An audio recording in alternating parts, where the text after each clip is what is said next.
Hey superstars, so I am back again and it's telling me I have no cloud storage. I just, I obviously need to sit there and go through all my storage on my phone and in my clouds and just probably get rid of loads of stuff.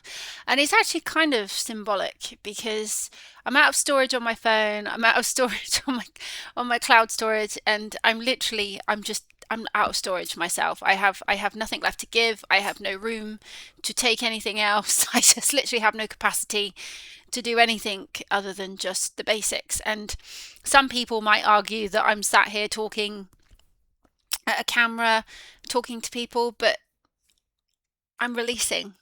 I'm releasing. So, in helping others, I help myself. In helping myself, I help others. I'm going to completely still swear by that. So, I'm helping myself right now by talking, and I'm helping others at the same time. So, that's what I'm doing.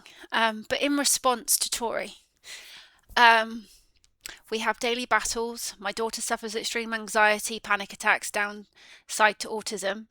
I wish more people understood how bad it is. Together we keep fighting. Well, my son is diagnosed autistic. Most of my dad's side of the family are actually. um, I would probably go as far as say, despite not having a label, and I don't like labels.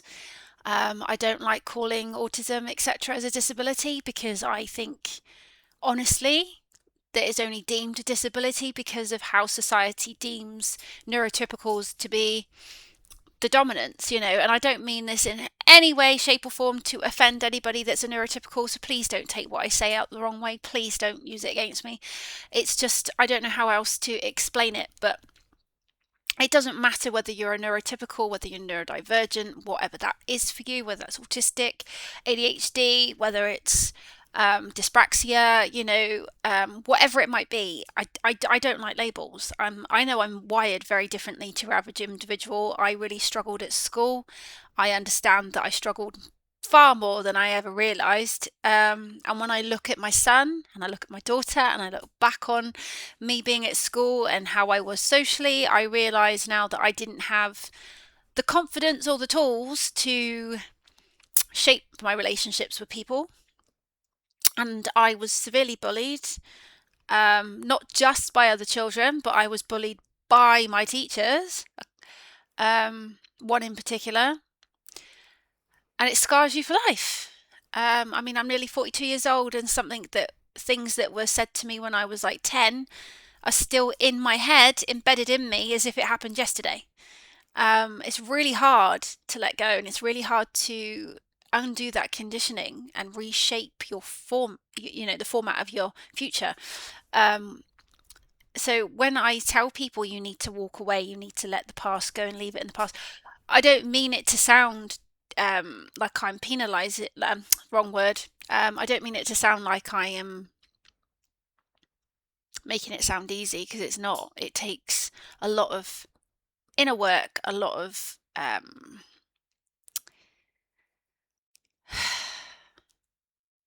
clarity, and sometimes we don't always get the full clarity. We get those epiphanies. I do anyway. I get those light bulb moments when I'm like, oh, okay, now I get it. Now that makes sense. And songs that I thought made sense to me as a teenager make far more sense to me now. I'm really starting to really piece things together about myself and about who I am, how I am. But anxiety is depleting when it takes a control because it is basically your brain taking control of you, and it's really difficult to try and take control of your brain again, and it is remapping and relearning. So the term unschooling in home education is not widely used, and you wouldn't ever say it to a local authority because they don't understand it. But when you unschool a child, it's because they've gone to school and they've been conditioned to be a certain way. And when you're at home in home education, which is complete opposite to school, you have to undo all that conditioning. And it's the same in life. I've spent years undoing things that I was taught, things that I was told, not just at school, but in everyday life. And it's not even, even things that I was taught by my parents. And I don't blame my parents because they were taught the same thing. It's just been handed down a long line from our ancestors because that's all they knew. That's what they believed. And that's what was, that's how it was done. But I think we're very in times now where things are changing and things need to change, and it's relearning what we didn't know. If that makes sense, we have to unlearn what we were taught, and we then have to start to learn the reality. And I've been down so many rabbit holes, and it's like, I always thought that, and I used to get in trouble for the stupidest of things, and mostly just for being me. And I remember talking myself out of a detention in English at Lavington because at the school I went to, because I was talking through the lesson whilst the teacher was talking, but it was relevant to the lesson with my neighbour, and I was doing my work and I'd taken in what the teacher was saying. I was talking to my neighbour about it, and I was doing the work at this point. And she called me in at the end of the lesson, and she basically said that clearly I wasn't listening to a word she said, and I hadn't done my work because I was talking all the way through it. So I was able to tell her what she said, the conversation I'd had, and presented her with the work. She then quickly said, "Oh, I can't put you on detention then." And I said, "What, for being able to multitask?" I said, "Well, not really. It's not my fault if I can multitask and do more than one thing at once."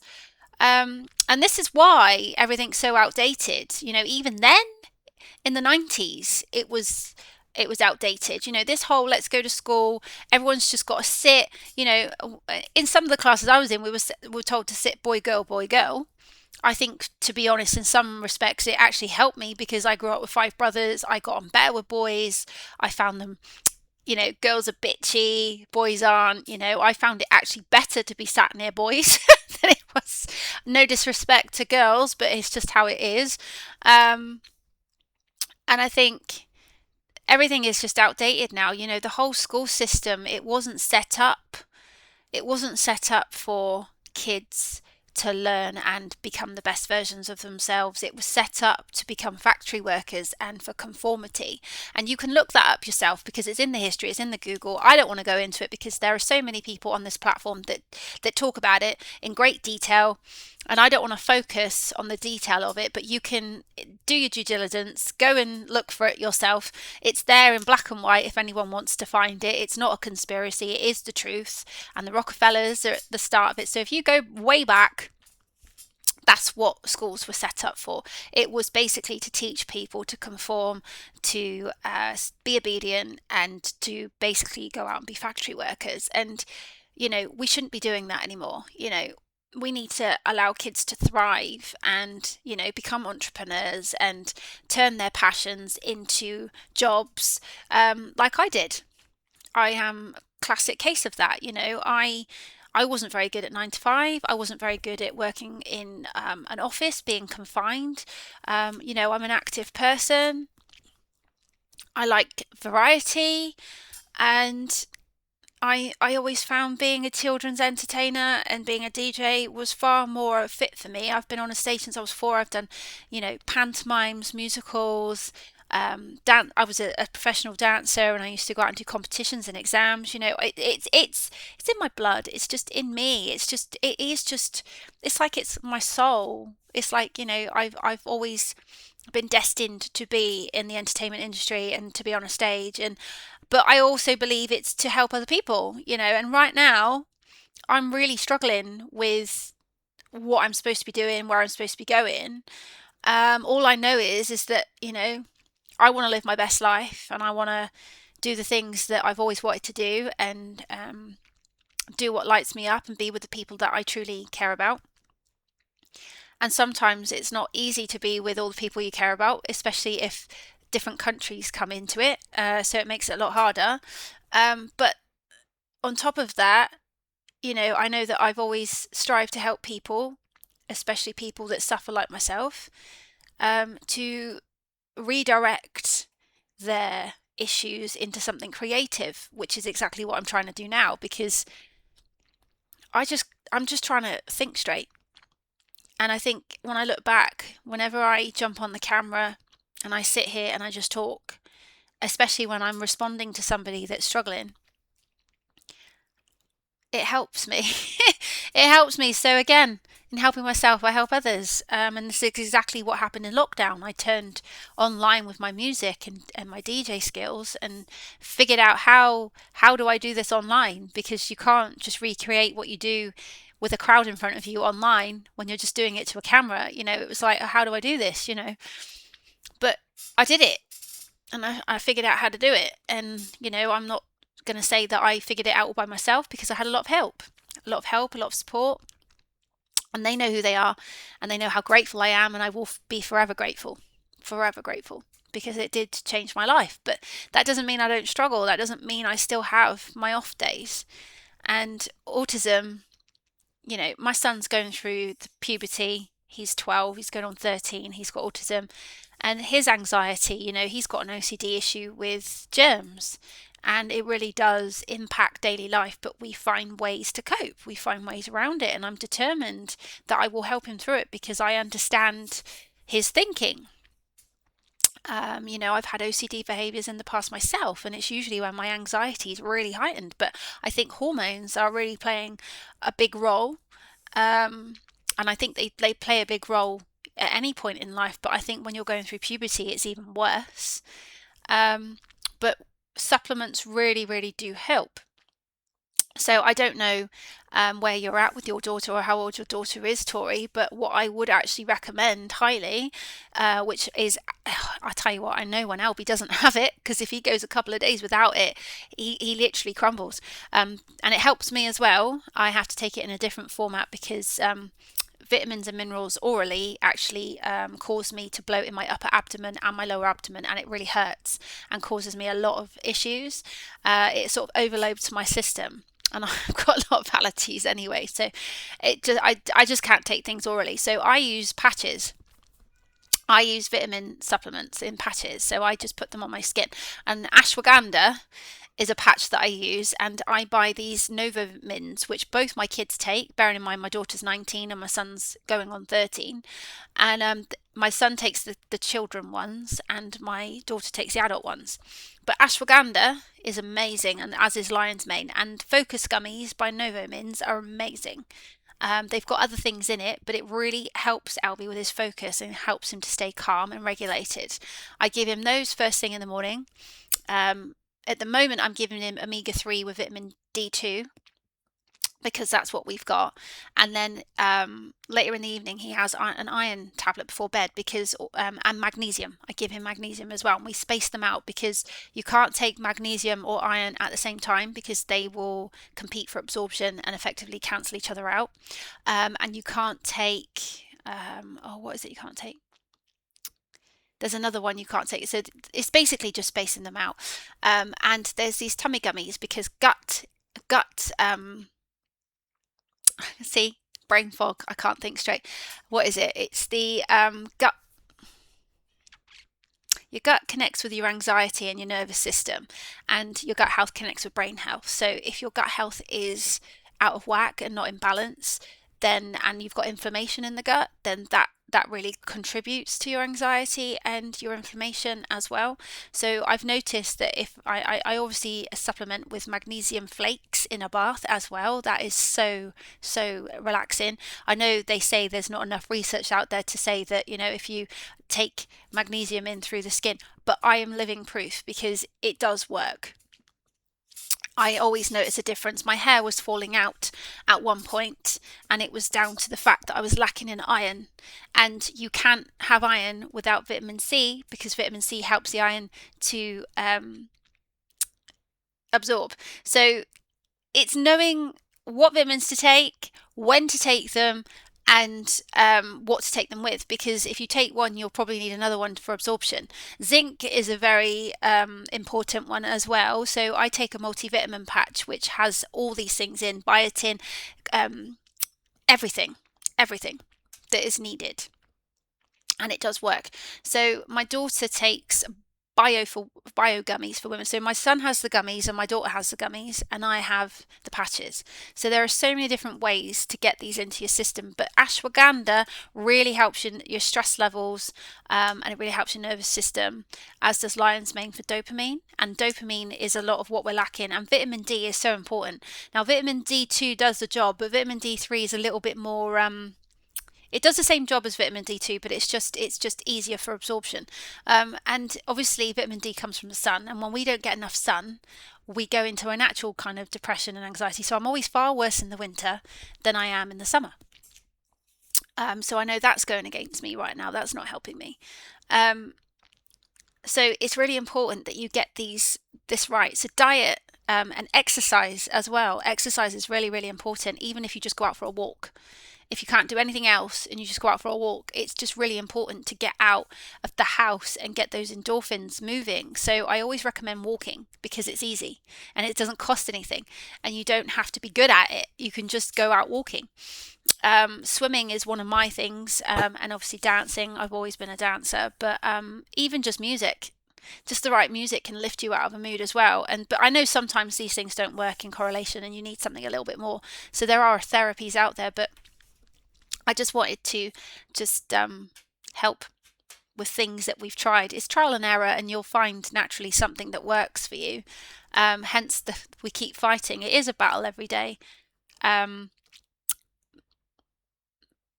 there are ways and means to make it easier and not as calm the symptoms, if anything, just so that you can think a little bit clearer and actually allow yourself to go out and do activities because it is.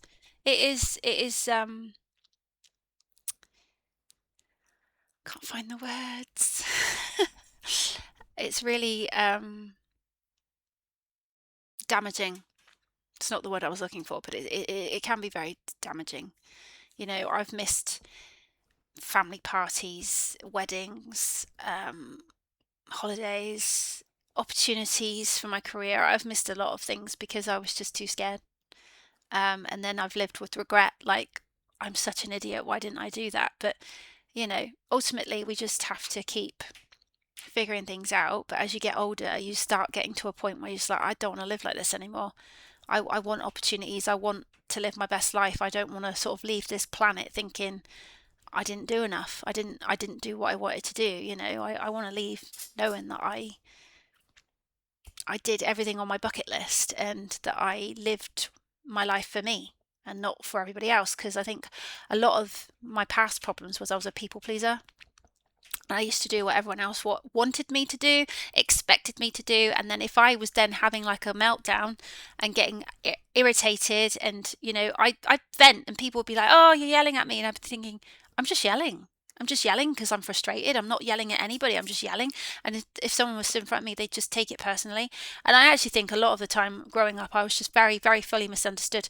I remember buying a skirt, and because I actually said to my mum, please don't take me to New Look anymore. Please don't let me buy clothes from there because everybody ended up buying all the same clothes and I like to be different. And I remember buying this skirt and a girl at school had the same skirt and it looked different on her, which obviously it would because we're different people, different builds, and hers looked longer, mine was shorter.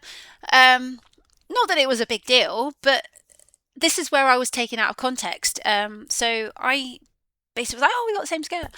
And then when I just said, but it's all good. It doesn't matter that we got the same skirt because it looks different on you, And I think it got taken out of context that I was being nasty, that I was being horrible, but I wasn't.